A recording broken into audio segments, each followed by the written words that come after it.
4월 15일 국회의원 선거가 20일도 채 남지 않았습니다. 본선 대진표에 이름을 올린 후보들은 다음 달 2일부터 공식 선거운동에 나설 수 있습니다. 이른바 N번방 사건으로 디지털 성폭력 문제의 심각성이 드러났습니다. 서울시는 제2의 N번방 피해를 막기 위해 디지털 성폭력 피해를 입은 아동과 청소년을 지원합니다. 4월 6일로 예정된 초중고 개학이 더 미뤄질 가능성이 제기되고 있습니다. 개학 연기에 대해 시민들의 의견을 들어봤습니다. 아이들이 너무 집에만 있고 스마트폰만 들여다보고 있어서 차라리 개학을 하는 것이 더 낫지 않을까 하는 생각이 들어요.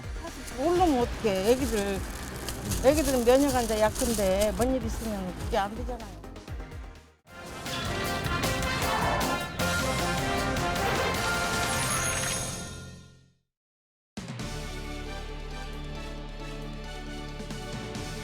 시청자 여러분 안녕하십니까? 헬로티비 뉴스 시작합니다. 오늘의 첫 소식입니다. 4.15 총선 후보자 등록이 모두 마감됐습니다. 총선 주자들은 이제 예비 후보가 아닌 각 정당을 대표하는 후보로 본선 경쟁에 뛰어든 건데요. 후보들은 다음 달 2일부터 공식 선거운동에 나설 수 있습니다. 본선 후보 등록을 마친 은평구 을 후보들을 만나봤습니다. 손성애 기자가 취재했습니다. 은평을 현역 의원으로 재선에 도전하는 강병원 후보. 강 후보는 가장 먼저 선관위에 후보 등록을 하며 재선 성공을 다짐했습니다. 지난 4년 동안 이 은평을 초선 의원으로서 대한민국과 은평을 위해서 열심히 뛰었는데요. 긍정적인 평가를 해주신 주민 여러분들께 정말로 감사드리고 또 재선 의원이 되어서 은평 발전과 우리 대한민국을 위해서 그리고 국민의 행복을 위해서 좋은 법을 만드는 재선 의원이 꼭 되겠다. 국회 입성에 처음으로 도전장을 내민 정치신인 미래통합당 허영석 후보도 일찌감치 후보 등록을 끝내고 얼굴 알리기에 나섰습니다. 관세청장을 지낸 허 후보는 정권 교체를 강조하면서 민생 경제를 살리겠다는 포부를 밝혔습니다. 문재인 정부의 독주와 무능을 심판하고 견제해야 하는 중요한 총선이다. 이렇게 지금 생각하고 있고요. 두 번째는 지금 경제가 굉장히 어려운 나라 경제와 그다음에 은평을의 지역 경제를 살리는 일이 굉장히 중요하다. 이렇게 생각합니다. 정의당 김종민 후보는 후보 등록 마지막 날 선관위를 찾았습니다. 김 후보는 민생 현장의 목소리를 대변하겠다는 의지를 다지면서 민주주의의 발전을 위한 선택을 해달라고 지지를 호소했습니다. 청소년들에게 민주주의가 원칙을 지키면 승리할 수 있다라고 하는 것을 보여주는 그런 선거에 최선두에 서고 싶고요. 꼼수, 반칙, 특권 이런 것들이 패배하고 원칙이 승리하는 그런 선거를 만들고 싶습니다. 본선 레이스에 나란히 이름을 올린 새 후보는 공통적으로 지역의 교통난 해소를 위한 신분당선 서북부 연장선의 성공적인 추진을 강조했습니다. 지역 발전을 위한 1호 공약으로는 강병원 후보는 교육 환경 개선을 꼽았고 허용석, 김종민 후보는 광역자원순환센터 건립 재검토를 약속했습니다. 관내 학교들에게 더 새로운 환경에서 더 깨끗한 환경에서 우리의 학생들이 공부할 수 있도록 교육 환경을 개선하는 데 모든 역량을 다 쏟을 생각입니다. 신분당선을 서북부 우리 은평 지역까지 연장하는 문제가 가장 중요하고 그다음에 두 번째는 은평의 광역자원순환센터 건설 문제가 굉장히 시끄러운데 이 문제를 지역 주민 의견을 수렴해서 해결하는 일이 되겠습니다. 광역자원순환센터 문제를 진정으로 책임지는 길은 주민들의 의견 수렴을 기초로 하는 원점 재검토입니다. 주민들을 설득하지 못했고 정치와 행정이 그렇다면 주민들의 의견을 기초로 원점에서 다시 재검토하는 길만이 자신의 강점을 묻는 질문엔 강병원 후보는 은평에서 나고 자라 지역을 가장 잘 아는 적임자임을 내세웠고 허영석 후보는 중앙부처에서 일한 경험을 살려 지역의 경제 현안을 해결하겠다는 각오를 밝혔습니다. 김종민 후보는 은평의 발전을 위해선 새 인물이 필요하다며 자신이야말로 은평의 발전을 이끌 준비된 후보라고 강조했습니다. 이곳 은평에서 초, 중, 고, 대학까지 다 나오고 지금도 살고 있습니다.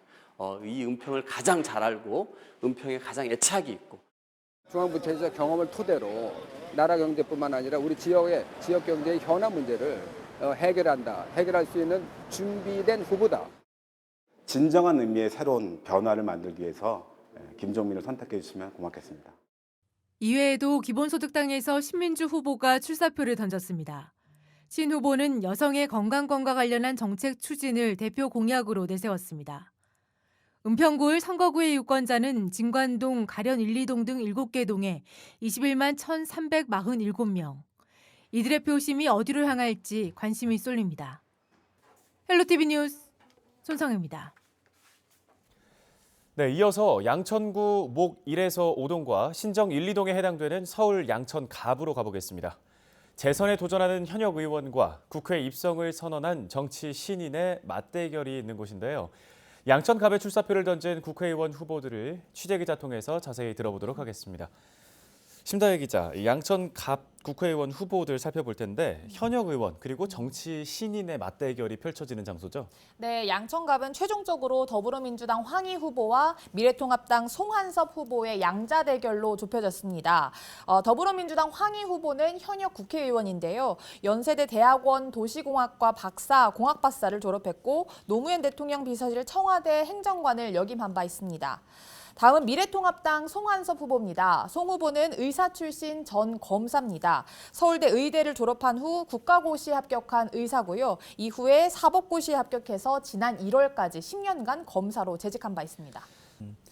네, 황희 후보의 재선 성공이냐, 송한섭 후보의 국회 첫 입성 성공이냐로 정리할 수 있을 것 같은데 이력을 좀 보니까 두 후보 모두 전문 분야가 뚜렷해 보이더라고요. 네, 그렇습니다. 선거운동을 하고 있는 이제 두 후보를 만나서 좀 이야기를 들어봤습니다. 아무래도 좀 본인의 강점을 물었더니 두 후보 모두 전문성이라고 답했는데요. 황희 후보는 지역과 도시공학 전문성을, 그리고 송한섭 후보는 법과 의학 전문성을 내세웠습니다. 자세한 내용 인터뷰를 들어보겠습니다. 지역의 어려운 과제들이 해결되고 또 해결되는 과정 중에 있습니다. 또 앞으로 풀어야 될 일들도 매우 많이 있습니다. 이런 것은 지역을 잘 아는 지역 토박이, 그다음에 그 해당 분야의 전문가인 전문성, 그리고 힘 있는 여당의 국회의원이 이 삼박자가 맞을 때만이 충분히 이런 과제들을 해결할 수 있지 않을까 생각합니다. 검사를 10년 동안 했기 때문에 법에 대해서는 누구보다 잘 알고 있고, 그리고 의사 출신이기 때문에 또 지금 코로나 사태에 국면하는 우리 대한민국에서 이제 앞으로 어떤 정책을 펼쳐나갈지 전문가로서 남보다 잘할 자신 있고, 또 제가 또 공부를 잘하기 때문에 이렇게 재건축이나 어떤 우리 양천갑 주민들이 염원하는 그런 부분에 대해서도 금방 공부해서 금방 실행할 수 있습니다.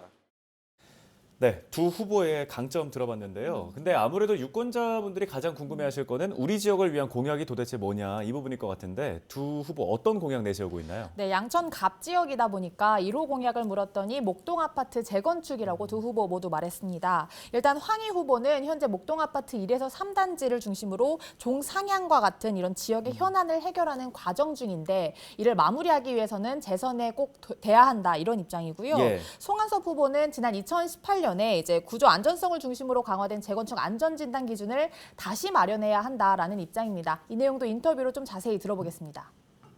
무엇보다도 이제 재건축, 그다음에 1, 2, 3단지 종을 2종에 억울하게 2종으로 불리는 건 3종으로 환원하는 부분도 있었고, 차량 기지를 이전하는 부분도 있었고, 저층 주거단지 중심으로 도시재생하는 문제라든가, 그다음에 이제 지역의 이동성과 도심 접근성을 높이는 목동선, 강북횡단선, 또 차량 기지가 이전되면서 5호선 연장선, 이런 것들이 많은 양천갑 주민들의 염원은 재건축입니다. 그래서 일단 재건축과 관련된 법안을 시행하고 싶고, 특히 그 중에서 여러 가지가 있지만 안전진단 기준과 관련해서 50%로 올라가 있는 퍼센티지를 다시 20%로 낮추고 싶습니다. 네, 끝으로 국회의원 후보 등록이 27일에 마감이 됐는데 선관위에 등록한 후보들 최종적으로 정리 한번 해주시죠. 네, 두 후보 외에도 이제 무소속 염동욱 후보가 이제 양천갑 국회의원에 도전합니다. 염 후보는 지난 양천구청장 선거 2번, 그리고 지난 국회의원 선거에 좀 도전을 한 바 있고요. 또 국가혁명 배당금당의 최사현 후보도 27일 등록을 마쳤습니다. 예, 알겠습니다. 앞으로 국회의원 후보자 방송 토론 등을 통해서 이 후보자가 검증을 할 수 있는 기회가 많을 텐데요. 소중한 선택을 위한 유권자들의 관심이 필요한 시점이 아닌가 싶습니다. 수고하셨습니다. 여기까지 듣겠습니다. 총선을 앞두고 유권자들의 바람을 들어보는 나는 유권자다 5번째 시간입니다. 오늘은 저출산 고령화 문제 해결을 위한 대책 마련을 촉구하는 유권자들을 만나봤습니다. 노인네들 일자리 좀 마련해주고 이번에 떨어져갖고 속상해 죽겠다니까. 이거 지금 나도 알바하는데 이직거리 해갔어. 저는 부모 교육이 좀 필요했으면 좋겠다고 생각을 해요. 책도 많이 있고 사실 온라인 소통상에서도 이런 부분들 충분히 접할 수 있지만 사실은 내가 그 정보를 선택해야 되는 거고 그게 정말 나한테 맞는지 안 맞는지를 모르는 거잖아요. 그래서 그런 부분에 있어서 부모 교육이 좀 필요하다라는 생각이 좀 들고, 그리고 부모라는 부분들이 아이가 생긴다고 부모가 되는 거 아닌 것 같아요. 제가 아이를 낳고 키워보니까. 그래서 부모라는 개념, 그리고 아이를 키울 때 관점, 관념, 그리고 이제 올바르게 육아 정보에 대해 선택하는 방법들, 이런 것들에 대한 교육이 좀 부모로서 부모가 돼 보니까 필요하지 않나라는 생각이 좀 들었습니다.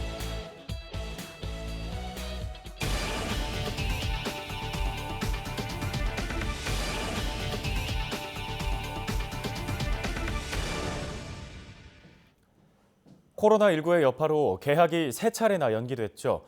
어린이집과 학원, 대학들도 줄줄이 영향을 받고 있는데요. 그에 따른 돌봄 공백 문제는 현재 진행형입니다. 개학 날짜를 더 미룰 수도 있다는 가능성까지 제기되고 있는데 시민들의 의견은 어떨까요? 여론은 지금 이다혜 기자입니다. 코로나19 확산 방지를 위해 정부가 개학 연기라는 초강수를 둔 것에 대해서는 대체로 긍정적인 평가가 나옵니다. 근데 지금 학교가 문제냐고 가서 모르면 어떡해. 애기들은 면역 환자 약한데 뭔 일 있으면 그게 안 되잖아요.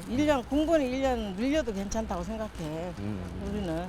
집단 생활이 많아지니까 아무래도 더 위험해야겠죠. 그러니까 그런 거는 연기한 게 잘 된 것 같아요. 다만 개학이 한 달 이상 늦어지면서 가정 내 돌봄과 학습 공백에 어려움이 따른다는 의견이 많았습니다. 아이들이 너무 집에만 있고 스마트폰만 들여다보고 있어서 차라리 개학을 하는 것이 더 낫지 않을까 하는 생각이 들어요. 사실 조금 힘들긴 해요. 왜냐면 아이들이 한창 뛰어놀 시기고 그런데 저희도 어쩔 수 없는 상황이니까. 하지만 교육부가 개학을 앞당기기는 현실적으로 어렵다고 밝히면서 그에 따른 후속 대책을 요구하는 목소리가 높습니다. 정부가 사립유치원 수업료 환불 지원과 가족 돌봄 휴가 지원 등 대책을 마련했지만 맞벌이 가정의 돌봄 공백은 여전한 숙제라는 지적입니다. 맞벌이 하시는 그 직장 동료분들 얘기를 많이 들어보면은 자녀들 그 끼니 챙기는 문제가 좀 많이 걱정이 되신다고 하던데. 직장에서 이제 고용노동부라던가 이런 데서 그런 권고가 뭐 그걸로 해서 쓰는 거에 대해서는 뭐 유급을 물론 어려우면 뭐 어떻게 한다던가 인사적 불이익은 없었으면 좋겠어요. 네. 정부가 4월 6일 개학이 가능할지도 아직 판단하기는 이르다고 발표하는 등 개학 추가 연기 가능성도 배제할 수는 없는 상황. 시민들의 반응은 엇갈리고 있습니다. 저는 확실히 예방을 하고 이게 완전히 이제 어느 정도 나아지는 기미가 보인 상태에서 아이들을 교육에 시켜도 된다고, 그때 가서도 늦지 않다고 생각합니다.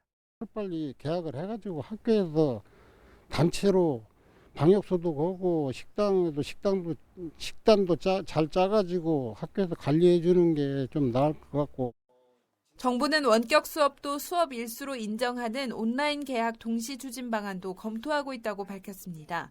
정확한 개학 날짜 등 학사 일정과 수능 시험 연기 여부는 다음 주 초 발표될 전망입니다. 헬로티비 뉴스 이다혜입니다. 다음 소식입니다. 코로나19로 지역의 많은 도서관들이 문을 닫고 있습니다. 임시 휴관으로 불편하신 주민분들도 많으실 텐데요. 우리 지역의 한 도서관에서는 도서관에 가지 않아도 인근 상점에서 책 정보를 얻을 수 있도록 하는 서비스를 제공하고 있습니다. 도서관 인근에 있는 상인들과 협력해 각 상점마다 서가를 구성하고 도서 서평을 소개하고 있다고 하는데요. 자세한 내용 알아보도록 하겠습니다. 구립응암정보도서관의 강찬욱 과장 전화 연결돼 있습니다. 과장님 안녕하세요. 예, 안녕하십니까. 네, 코로나19의 여파로 도서관이 지금 임시 휴관을 하면서 주민분들이 많이 불편해했을 것 같은데 그동안 민원이 좀 제기되거나 그런 사항들이 있었을까요? 우선 도서관이란 곳이 지식과 정보를 통해서 함께 나누는 활동이 병행돼야 되는데 도서관 사도로서 임시휴관이 돼서 죄송스럽고 먼저 안타까운 심정을 먼저 전합니다. 초창기에는 주민분들께서 여러 이용 불만이 조금 있었습니다. 근데 다만 지금은 WHO 팬데믹 선언하고 국민 모두가 총력을 기울여서 지역사회로의 감염 확산을 막아야 한다라는 사안의 위중함에 공감이 있어서 어느 정도 공감하시면서 함께 이 어려운 시기를 극복하며 나가고 있다고 봅니다. 모두 건강하게 다시 뵙는 그날까지 기운을 내셨으면 해요. 저희도 슬기롭게 이겨내서 내일을 만날 수 있도록 열심히 노력하겠습니다. 네, 알겠습니다. 이 도서관에 직접 가지 않아도 도서관의 서비스를 이용할 수 있다는 얘기를 들었는데요. 자세한 설명 좀 부탁드리겠습니다. 예, 2019년부터 시행된 서비스인데요. 하나는 지역 상인분들과 연계한 북큐레이션 활동입니다. 응암정보 도서관 인근 점포, 그러니까 커피숍, 미용실, 음식점 등 총 6개의 점과 협력해서 도서관 주변에서 언제 어디서든 책을 통해 독서의 즐거움을 선사하고자 하는 활동과 지역 전신주 62개를 대상으로 미관 개선을 통해 마을 게시판을 조성했고요. 도서관 직원들이 함께 책의 내용을 검토하고 저작권 협의를 통해서 주요 문구를 전달하는 내용이 있습니다. 예. 총 62개 전신주에는 은평 문인협회와도 협의를 해서 지역 문인의 작품을 소개하고도 있죠. 네, 요즘 같은 시기에 주민분들이 이용할 수 있는 서비스인 것 같은데 작년부터 운영을 해오셨다고 했는데 그동안의 주민들 반응은 어땠나요? 예, 지역 상인분들께 먼저 감사하다는 말씀을 전하고 싶어요. 상인분들도 주민이시잖아요. 근데 이 주민분들께서 먼저 적극적으로 함께 해주셨거든요. 특히 소중한 영업장소의 일부 공간을 내어주신 것이 굉장히 크게 작용을 했습니다. 주민분들께서도 도서관 사서가 선정하고 점주가 논의해서 책 읽기의 즐거움이 이 도서관 거리에 있다는 것에 호응이 굉장히 좋았습니다. 그리고 더불어 전신주 개선 사업도 지저분한 전신주를 개선해서 거리 환경이 많이 나아졌고요. 지금은 마을 게시판으로도 활용이 돼서 현재 응암동 지역의 도시재생 사업 홍보에도 기여를 하고 있고요. 네, 코로나19가 장기화될 거라는 분석도 나오고 있고 또 도서관이 언제 다시 문을 열지도 모르는 상황이잖아요. 이 주민들을 위해서 도서와 관련된 서비스를 좀 더 확대하거나 강화하실 생각도 있으신가요? 예, 맞습니다. 여러 사정으로 도서관을 방문하시지는 못하는 이용자분들이 좀 있으십니다. 그래서 그런 분들을 통해 찾아가는 서비스 같은 것들은 정식적으로 개관을 했었을 때 계속 진행을 하고 있었던 사업이고요. 그중에 하나는 도서관길도 하나의 축을 가지고 있을 겁니다. 이러한 다양한 시도가 도서관 서비스의 포인트를 마련할 수 있으리라 여깁니다. 현재 코로나19와 관련해서는 책과 함께 온라인 콘텐츠의 강화를 통해 지금 서비스 중에 있는데요. 은평구 공공도서관 홈페이지에 접속해 보시면 전자책 서비스를 접하실 수 있습니다. 도서관 회원이시면 누구나 무료로 열람하실 수 있고요. 더불어 응암정보도서관은 소셜 서비스죠. 페이스북을 통해서 서평과 정보, 코로나19 등 지역 정보 등을 제공하고 있습니다. 예. 이러한 플랫폼으로 현재 휴관 중이지만 주민분들과 여러 소통을 이어갔으면 하는 바람입니다. 네, 잘 알겠습니다. 많은 지역 주민분들께서 찾아보시고 서비스 이용하셨으면 좋겠습니다. 오늘 관련 말씀은 여기까지 듣겠습니다. 감사합니다. 네, 감사합니다. 다음 소식입니다. 은평구 의회가 지난해 은평구 예산 집행에 낭비는 없었는지 실제로 집행한 예산이 적정했는지 등을 검사하는 2019년 회계년도 결산검사를 진행합니다. 결산검사는 다음 달 20일까지 한 달 동안 진행되는데요. 사회적 거리두기에 동참하는 의미에서 화상회의 시스템을 도입했다고 합니다. 관련 내용 결산검사위원회 대표위원인 송영창 의원 연결해서 들어보겠습니다. 의원님 안녕하십니까? 네, 안녕하세요. 네. 먼저 결산검사가 생소한 주민분들 있으실 것 같고요. 또 왜 중요한 건지 잘 모르시는 분들도 많을 듯합니다. 설명 부탁드리겠습니다. 네, 결산은 회계연도가 끝나고 모든 예산 활동이 완료되면 1년 동안 세출을 집행한 대로 개수로서 표시하는 행위입니다. 저는 전문적인 회계사, 세무사분들과 3월 26일부터 4월 20일까지 의회에서 승인된 예산을 집행부가 잘 집행했는지 면밀히 검토할 예정입니다. 우리가 확인해야 할 부분은 전문적 지식을 토대로 집행의 적정성과 예산 낭비 요인 등을 꼼꼼히 점검할 것입니다. 은평구가 2019년 회계연도에 책정된 예산액을 의도된 목적대로 제대로 사용했는지, 위법한 지출은 없는지 꼼꼼히 확인을 통해서 최종 목적은 예산 집행의 문제점을 찾아 다음 연도 예산 편성과 재정 운영에 있어서 잘못된 사례가 재발하지 않도록 하기 위한 것입니다. 네, 이번 결산 검사에서 조금 더 중점적으로 점검할 내용이 있을까요? 예, 지금까지 결산 검사는 예산 과목 단위로 집행 실적에 중점을 두었습니다. 물론 이러한 검토도 필요하지만 이번 2019년 회계연도 결산 검사에서는 숫자가 그리 중요하지 않다고 생각합니다. 중요한 것은 예산을 집행한 후 당초 목표대로 사업이 수행되었고 이 사업이 은평구 행정에 얼마나 활용 내지는 국민 복지 증진에 도움이 되었는가에 초점을 두어 심사할 예정입니다. 또한 과거 결산검사는 대부분 세출에 집중되었지만 이번 결산검사에서는 세입과 기금에 집중할 계획입니다. 은평구는 재정이 취약하기 때문에 추가적인 세원 발굴이 필요하다 생각합니다. 그동안 잘 보지 않았기 때문에 이번에 집중적으로 살펴볼 예정입니다. 예. 세입을 어떻게 하면 증대시킬 수 있는지, 세입 확충 방안 및 기금 운용 건전성 문제 등을 중점적으로 검토해보고자 합니다. 네, 잘 알겠습니다. 코로나19로 인한 이 사회적 거리 두기에 동참하는 차원에서 화상회의 시스템을 도입했다고 들었습니다. 어떤 식으로 운영되는 건가요? 제가 알기로는 지방자치구에서 처음으로 도입해서 진행을 하는 걸로 알고 있는데요. 기존에는 결산 검사를 하다가 궁금한 점이나 자료가 필요한 경우에는 직원들이 회의실로 와서 우리 결산위원들에게 답변을 하거나 자료를 제출하는 형식으로 진행되었습니다. 예. 그러나 최근 코로나19 여파로 사회적 거리두기가 더 강화되어 의회도 사회적 거리두기에 적극 동참하자는 의견이 나왔습니다. 이에 대면 접촉을 최대한 줄이기 위해 온라인 화상회의 앱을 이용하여 화상회의를 통해서 진행할 예정인데요. 결산검사위원들의 컴퓨터와 부서별 태블릿 PC에 화상회의 앱을 설치하여 궁금한 점은 화상회의를 통해서 대화를 나누고 자료도 공유할 예정입니다. 네, 잘 알겠습니다. 끝으로 이 화상회의 외에 구의회 차원에서 코로나19 극복을 위해서 노력하고 계신 부분 있을까요? 은평구의 의원님들은 대다수가 지금 아침 저녁으로 지역에서 방역 활동을 하거나 또 지역에서 천 만들기 캠페인에 동참하고 있는 것으로 알고 있습니다. 구의회에서도 청사 방역 강화에 힘쓰고 있습니다. 직원 및 민간인들을 비롯한 모든 방문객은 입구에 설치된 열화상 카메라를 통해 발열 검사에 더해 비접촉식 체온계로 체온을 일일이 측정하고 있습니다. 마스크 착용과 손 소독제 비치는 당연한 일처럼 이제 전부 다 동참하고 있고요.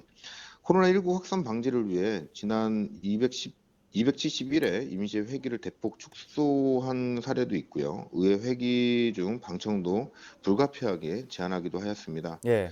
코로나19 확산에 따른 민생 안정, 지역경제 활성화, 방역 지원 사업 등을 원활히 추진하기 위해 신속한 예산 확보를 필요하다고 하여 3월 30일부터 4월 1일까지는 추가 경정 예산안을 위한 임시회가 개최 심사할 계획으로 알고 있습니다. 네, 잘 알겠습니다. 코로나19 확산 방지를 위한 노력에도 계속해서 힘 써주시고요. 무엇보다 예산 결산 검사가 꼼꼼하게 진행되길 바라겠습니다. 오늘 말씀 감사합니다. 예, 감사합니다.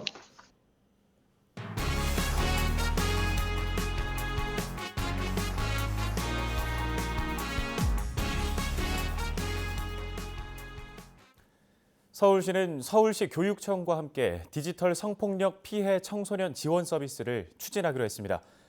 먼저 익명으로 상담과 긴급 신고가 가능한 10대 전용 온라인 창구를 신설합니다. 또 법률, 의료, 심리치료 전문 지원단을 구성하고 아동 청소년 전담 지지 동반자를 지원합니다.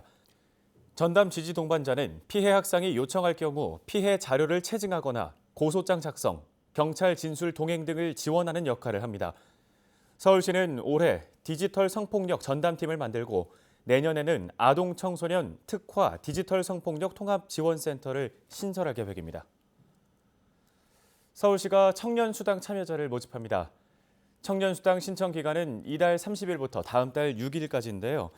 대상은 서울에 사는 만 19세에서 34세의 졸업 후 2년이 넘은 미취업 청년으로 모집 인원은 2만 3천 명입니다.